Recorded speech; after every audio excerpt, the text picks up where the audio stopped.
Chapter 4: Great Ocean Road and Grampians. All of Mum's toiletries had exploded in her backpack. Even the double bags had not prevented soaked clothes in the backpack's 4-day journey to Australia. But that didn't bother us. The next morning we threw everything back into our packs, even half-dried clothes, paid our hostel bill, skipped the breakfast buckets and made our way to the Queen Street bus stop. We were supposed to take line 220 to Maidstone, where we would meet Marie and Sven.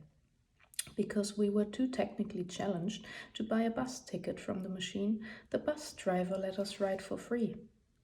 It was only day 4 of my journey, but all my personal encounters had been so pleasant that I believed Australians to be a much better, more generous, easier-going bred than Germans. And Germany, hell would freeze over before you could stay in a hostel, whether it was the shabbiest in town or not, with the mere promise you would pay one day, or could ride a bus for free. German accuracy prevents humanity to a large extent. We arrived at the agreed-upon spot in Maidstone, a big mall. We were supposed to meet Marie and Sven in front of a Safeway, a big shop where you could buy pretty much everything under the moon. It was there I had my first really successful English conversation with an older lady who originally came from England. We spoke about European politics and I was astounded by my unexpected ability to keep the conversation going. I will never forget this lady, who only crossed my path for 10 minutes. She gave me a boost of confidence and I suddenly knew I could talk to anyone. It didn't even matter if they spoke German, English or gobbledygook. I could talk to anyone. My mum got nervous, thinking Marie and Sven would not come.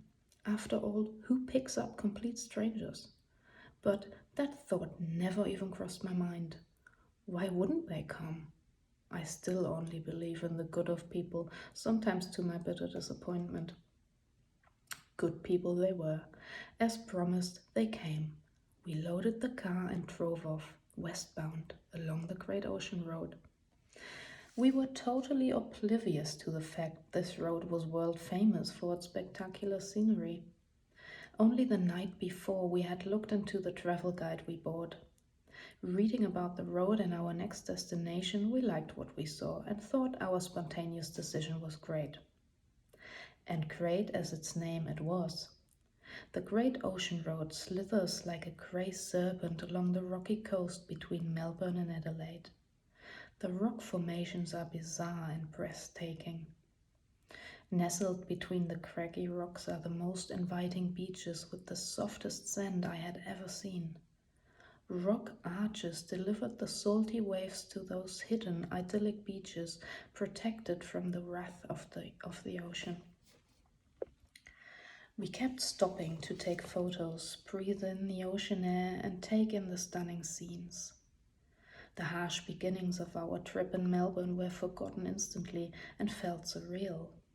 Being here, breathing the ocean air, seeing some of nature's finest work, that was real. We all go through life frequently not being in the moment, but back then I was completely immersed into the moments I had amongst these ancient rocks like the famous 12 Apostles or London Bridge. I have no idea how many rolls of film I went through on that day. Yes, film. Digital photography was still in its fledgling stages and I did not like the quality of it, at least not in cameras I could afford. So I spent a fortune buying film and developing pictures. I sent packages home every month, packed to the brim with photos and film. Today that sounds like I'm 100 years old, but technology just evolved so fast. Nowadays I enjoy the benefits of beautiful digital photos. The weather started off drizzly and grey, but the further away we got from Melbourne, the better it got. And the better the weather, the brighter our moods. I knew on that day that Australia was the best thing I had ever done. We slowly made our way inland towards the Grampians National Park. I was surprised to be surrounded by lush green forests. I wasn't expecting to see that in Australia. Of course, had I done some research beforehand, I would have known. And I would have brought a coat as well, but I didn't. The good thing about unplanned traveling is that you are constantly surprised, and who doesn't like a surprise? I recommend traveling without any plan and preparations whatsoever. To this day, I don't do it any other way. The forest smelled so earthy and rich. To be spoiled with the crisp, salty ocean air and then the pungent, earthy forest air all in one day sent my senses into ecstasy. I just wanted to sniff and sniff, sticking my head out of the window like a dog. I resisted the temptation. In hindsight, I should have done it. As daylight started to fade, Marie and Sven began to get very nervous. They knew not to drive at dusk.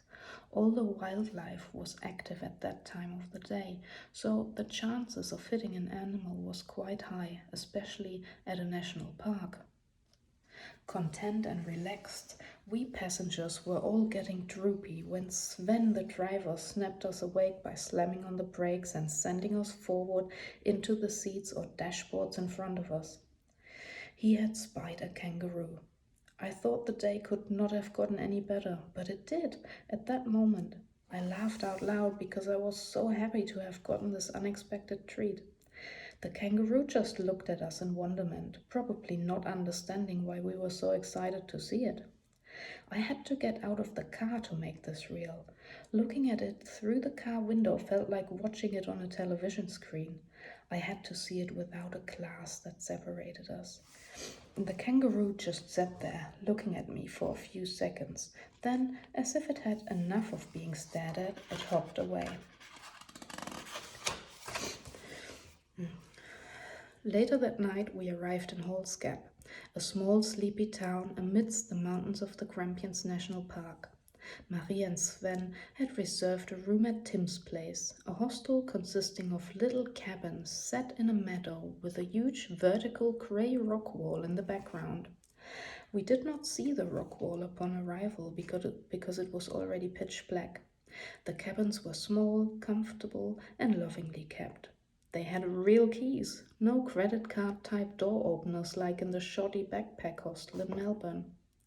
Tim's place was incredibly cozy. The common area in the big house was like a heavenly living room in your grandparents' house. There was a roaring fire in a beautiful stone fireplace, the focal point of the room. Around the fire were comfortable mismatched chairs, wool blankets, and pillows. It was so inviting. A small kitchen adjoined the living room with pots and pans hanging from the ceiling. I felt instantly at home, and I knew Mum liked it as well. This felt so safe, so relaxing. Tim, the owner, was an old hippie with long grey hair who just loved to have company. He played a lot of instruments, and if he didn't give concerts, a CD either played the Stones or the Beatles. I loved it. Mum and I shared our cabin with two Swiss guys who told us that every 2 days there was a bus to Adelaide. You had to reserve it by phone, otherwise the bus wouldn't bother stopping at Tim's place. We decided to stay a few days, then take this bus to continue our journey. Mum unpacked her backpack and hung her still slightly wet clothes to dry. Once she had done that, she disappeared into the evening with her diary. She seemed relaxed and happy. I was constantly worried about her because I had basically given her this idea. I felt responsible and wanted her to have an unforgettable time for the right reason, not because it was a disaster. That night I hoped the day had been a turning point for her. Mum wasn't the gypsy at heart that I was. Having no home was hard for her. Morning came and brought with it an unforgettable view. As we stepped out of the cabin and onto the little porch, we were surrounded by kangaroos, an entire herd with babies and all. They grazed all around us, not bothered by our presence. It was beautiful, a moment of complete peace. The showers were outside, and I decided it was best to use it in the morning when I could actually see my creepy crawly shower companions.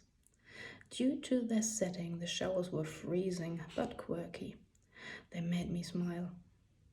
Entering the common room with the blazing fire after being frozen stiff in the shower was the most pleasant sensation. All of the other guests were there, busy talking and eating breakfast. When we heard about the free breakfast that night before, we had not expected much, but entering the kitchen, we just glanced at each other with grins as wide as the Cheshire Cat. There were Cocoa Pops, cornflakes, muesli, real milk, bread, homemade jam, freshly brewed coffee and tea. Everyone helped themselves to mismatched colorful bowls, mugs, cutlery, and enjoyed the food. It was like breakfast at home. Tim's place really felt like a home to me, at least like what I think a home should be: warm, friendly, open-hearted. Marie and Sven said their goodbyes and drove back to Melbourne to stay with a friend. We weren't on our own for very long though. At the breakfast table, we already met our next friends for indefinite time: Tobias and Leander. They were from the former East Germany. With Mum being born in Leipzig, having our family ripped apart by the wall, and a history of escapes and smuggling between East and West, we had a lot in common. Tobias and Leander wanted to drive all the way to Adelaide. Of course, we jumped on the opportunity and had found our next ride. I could not believe how everything seemed to fall into place. How lucky were we? I felt sad leaving Tim's place soon. I had hoped to enjoy it for a few days longer. Tobias and Leander were fantastic travel companions. We had so much fun together, and for the first time in a long while I heard my mother laugh some heartfelt belly laughs, the kind that only happen when events are so funny that you forget yourself. The two were hilarious, like an old bickering couple. Tobias was a short, dark-haired German soldier who never shut up.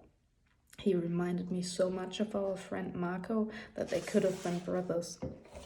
Leander, lovingly called Leo by his friend, was a red-headed beanpole who was constantly hungry and spoke in a heartwarming Saxonian dialect. Schmier mir mal ne Bemme. In proper German, schmiere mir mal ein Butterbrot. Or in English, butter me a bread, was Leo's most frequent request. Since Leo needed a constant supply of food and Tobias needed the toilet every hour or so, our travels would continue at a very leisurely pace. Together, we explored the highlights of the Grampians National Park, the balconies and Mackenzie Falls. The balconies were fascinating. They were sheets of rock that hung over a deep gorge, looking, as the name suggests, like balconies. We stood on the sheets of rock wondering the entire time whether it would hold us or not, but it did. The view was of a nature undisturbed, a sea of luscious green as far as the eye could see, with some grey rocky islands in between. The sounds were different from any European forest. The landscape hummed with the rustling of wildlife, while the cockatoos and kookaburras made peculiar noises for birds. We walked back to the car through the gorge. The rocks on either side looked like big pancakes, all stacked on top of each other. Mackenzie Falls was my favorite sight so far. The falls were very high and the widest I had seen in my life. The water rustled down rocky terraces, collecting in an inviting pool at the bottom. If it hadn't been so cold, I would have taken a dip. I saw plants I had never seen before, heard sounds I had never heard before, smelled scents I had never smelled before. It was an experience for all the senses. There were trees that didn't have brown bark like I know it from home. Instead, it was grayish white. Not paper thin like birch trees, but thick bark. The bark wasn't rough, it was silky, soft like human skin. This forest wasn't the stuff of children's nightmares. It didn't look dark and threatening. There would be no wolf eating your grandmother or witch luring you into her gingerbread house. This was a friendly, bright forest for fairies and creatures of the light. On the 7th day of our journey, we crossed the border to leave Victoria and enter South Australia at 3:30 p.m. How that sounded. South Australia. Somehow promising. I felt like being an actress in an American movie because, for all I knew, they kept crossing borders in their cars, still being in the same country. I could drive for an eternity here and cross plenty of borders, yet still be in Australia. If I started driving from my hometown in Germany, I could cross at least 5 borders a day, finding myself in entirely different countries, with different languages and cultures. Australia was enormous, and for the first time, it felt that way too. Not only did we enter a new state, but also a new time zone. There was a time difference of half an hour. It seemed odd to me. Who decides on where the line for a new time zone is and where the clocks would be different from, let's say, a place half an hour down the road? Our drive took us on straight roads through a beautifully picturesque landscape.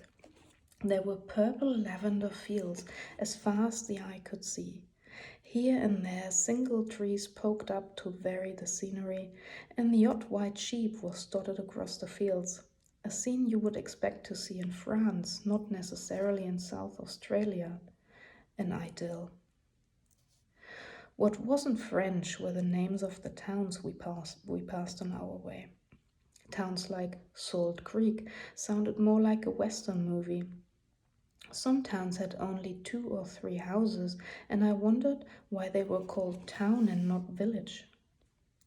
The sun may have shone more, but it didn't manage to raise the temperature by much. I was glad to see the landscape through the car window. In the car, the 2 men had cranked up the heat for us underdressed ladies. Of course, they had every bit of gear one could think of. Warm jackets and trousers that had legs to zip off and on as you needed, ready for all temperatures. Allzeit bereit. In English, always ready, like the motto of the good old FDJ. FDJ was short for Freie Deutsche Jugend, or Free German Youth, and was a little bit like an East German version of the Boy Scouts. I could easily picture Tobias and Leo in their blue shirts and red neckerchiefs, the kind of uniform FDJ kids wore. When we had enough of driving, we decided to camp at the Korong Caravan Park for the night.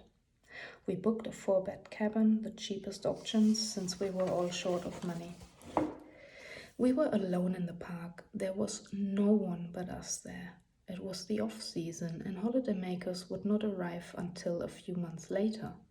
Suddenly, Mum and I felt a bit nervous about sharing a room with 2 men, essentially strangers, with no other people around for at least 200 or 300 miles. We had seen a gas station with a shady pub attached to it, about a half-hour car ride from here. But that was it. What if Tobias and Leo were ex-murdering psychopaths? This was the perfect place to brutally kill us, mutilate our bodies, and then bury us in some lavender field. Even if we made an escape to that pub, we'd probably meet the next predator there. We were trapped. Thinking about it more, I couldn't imagine that the correct and caring Tobias and the clumsy and childlike Leo were murderers. So I decided to put my fears aside and instead enjoy the sparkling clean showers that we had all to ourselves. These were the first showers that had really hot water and did not turn themselves off after 1 minute. For the first time in a week, I felt warm through and through. Even the last frozen fiber in my body was warmed by the boiling water, and I created so much steam I could not see the stunning backdrop of the bay. But even with the running shower, I could hear the never-ending crash of the waves. The moment was so divine. If I had been murdered there and then, I would have left this world with a full heart. When it was time to get ready for bed, Tobias and Leo took a long walk around the campground so Mum and I could get undressed completely undisturbed. They only returned when we were already tucked into our blankets. They were true gentlemen, no ex-murderers. The next morning I took another glorious shower just because I could. After that, we nearly managed to burn the cabin down merely by trying to make breakfast. Let's just say, leaving a bunch of newspapers on a gas cooktop wasn't our brightest moment. But our shining knights, Tobias and Leo, saved both the cabin and breakfast. Then we headed off westward to Adelaide.